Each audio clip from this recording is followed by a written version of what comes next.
Greetings, my name is Helen, and I find myself in the unfortunate circumstance of being a widow. I lost the love of my life at a very young age to a sudden illness. My husband was not just my life partner, but also my soulmate and best friend.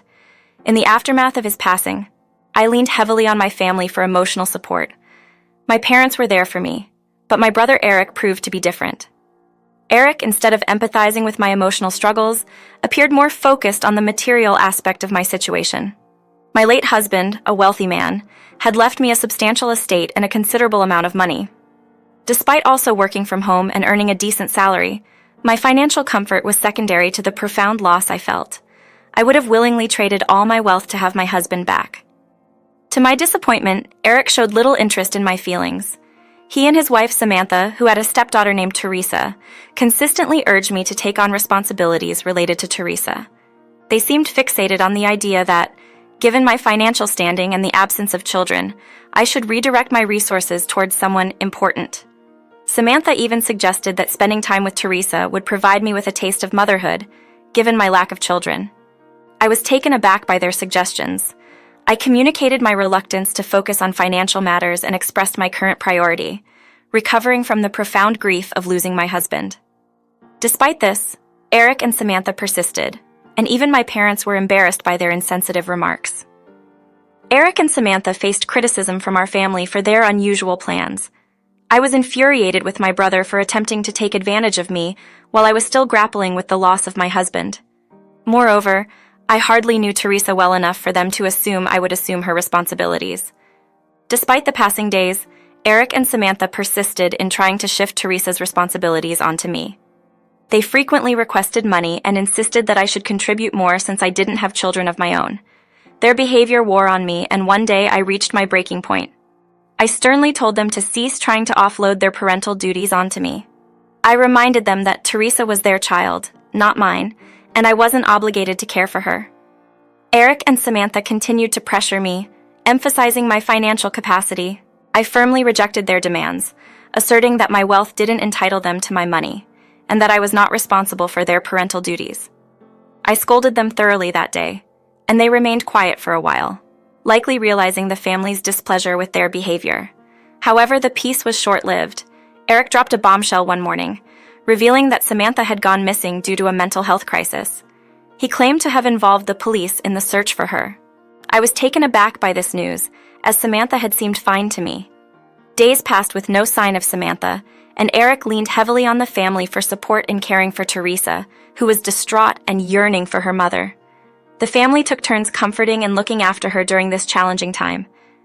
During her summer break, she found herself in need of a babysitter whenever Eric left for work. After managing for a few days, Eric approached me with a request. He explained that Teresa, being very young, required a mother figure, and he was reluctant to leave her with a babysitter all day. He expressed his concern about Teresa crying for her mom and sought my help.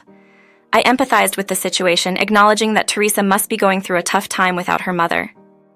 Despite my reservations about Samantha, Eric's wife, I agreed to assist. Eric was grateful, mentioning how Teresa's mother seemed to be dealing with a mental health crisis. We both hoped for a resolution, recognizing the importance of Teresa having her mother during such times.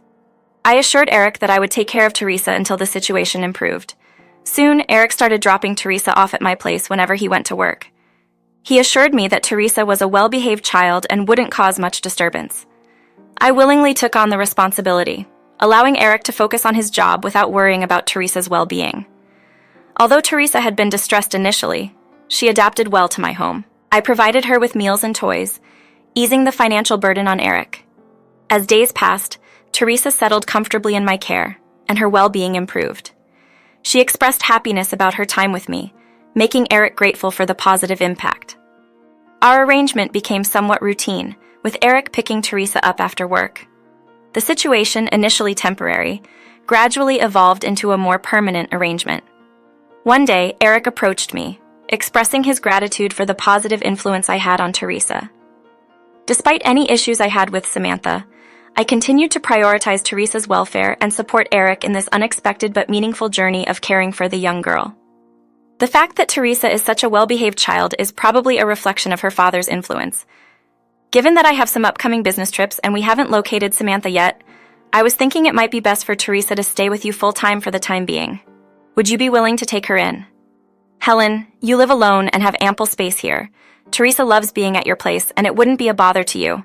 I need to focus on my work and continue searching for Samantha. Having Teresa around can be distracting, and I don't have the time to give her the attention she needs. Eric, you can't just spring this on me. It's absurd to expect me to take in Teresa full-time. She should be with her father during challenging times, not shipped off to me. That's not responsible parenting. I understand, Helen, and I know it's a lot to ask. I'm doing what I think is best for Teresa right now. Please consider the well-being of that poor child and keep her. It's only temporary.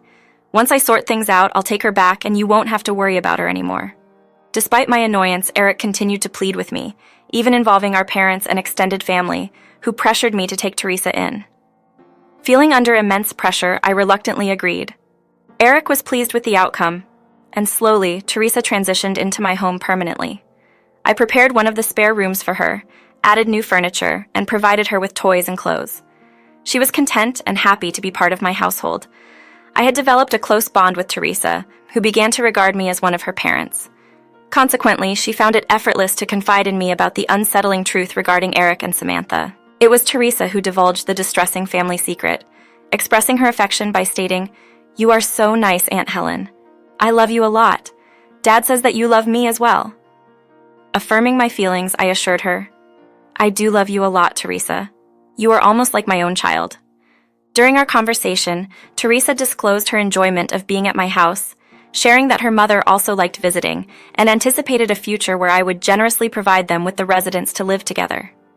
Perplexed by this revelation, I questioned Teresa about when her mother had discussed this plan with her.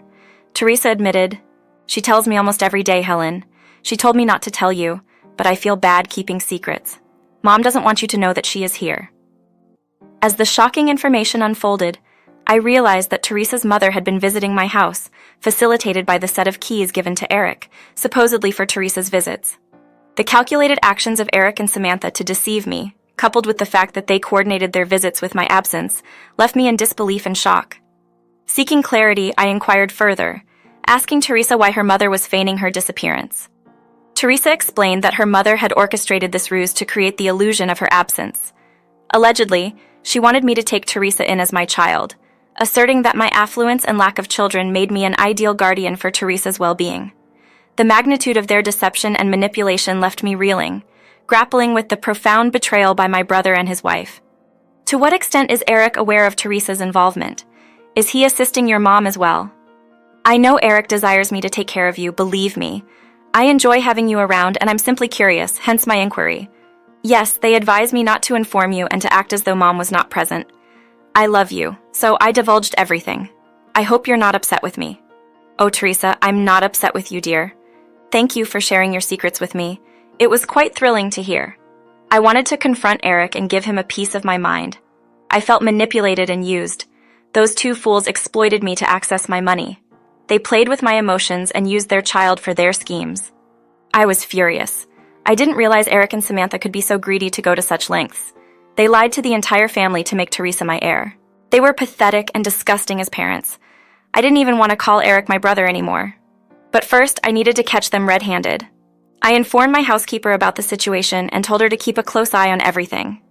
She was embarrassed by the fact that someone had been sneaking in behind her back. I assured her that I wasn't angry because my brother had given Samantha the key. Together with Teresa, we devised a plan to put an end to this game once and for all.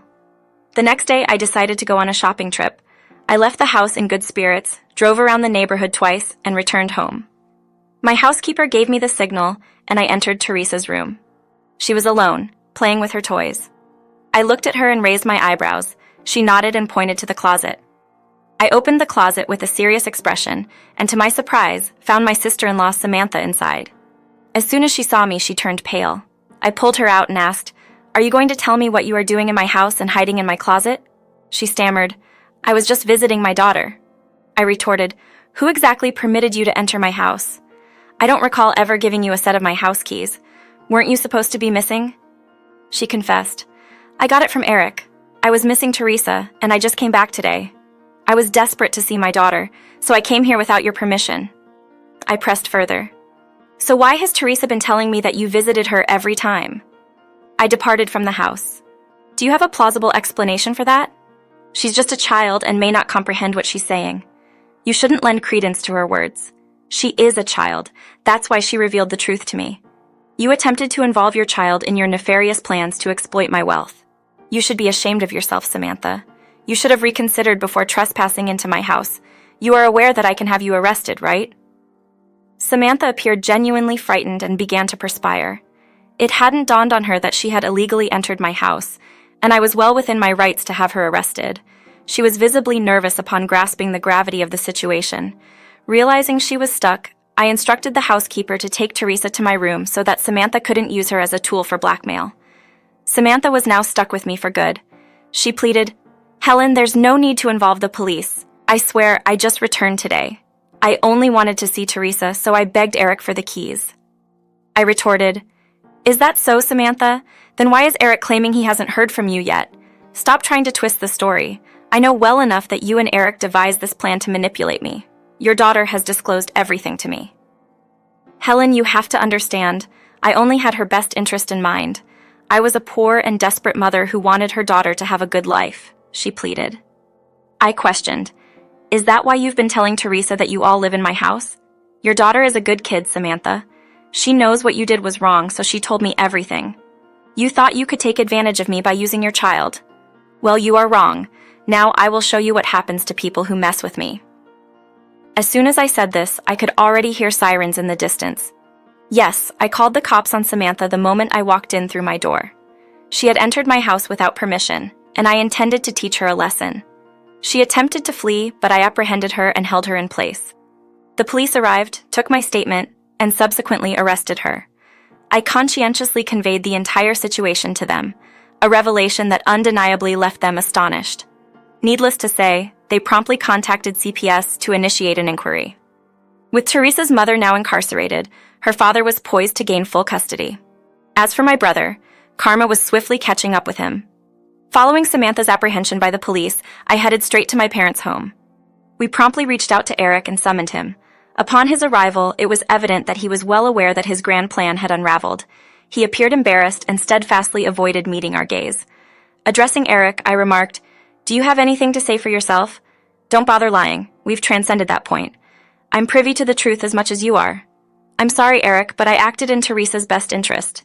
We believed you had the means to provide her with a lavish life, considering your solitary status and lack of children. We thought having Teresa around would be beneficial for you as well. But Eric, you orchestrated this solely for your interests. Teresa would have been happiest with her parents, working hard and thriving. Instead, you dumped her on me, disregarding my solitude. You only cared about who your heir would be, using that innocent child to ensnare me." I continued, "Helen, please believe me, I only wanted—" Cutting him off, I asserted, "I don't care what you wanted, Eric. The truth is you deceived me and toyed with my emotions. I supported you consistently, and this is how you repay me. From today, you're on your own. Teresa is going to her father anyway. I don't have a brother anymore, and don't even think about asking me for money again. I won't help you, even if you're in dire straits." Eric, taken aback by my stern stance, attempted to apologize and seek forgiveness. He even tried to enlist our parents to vouch for him.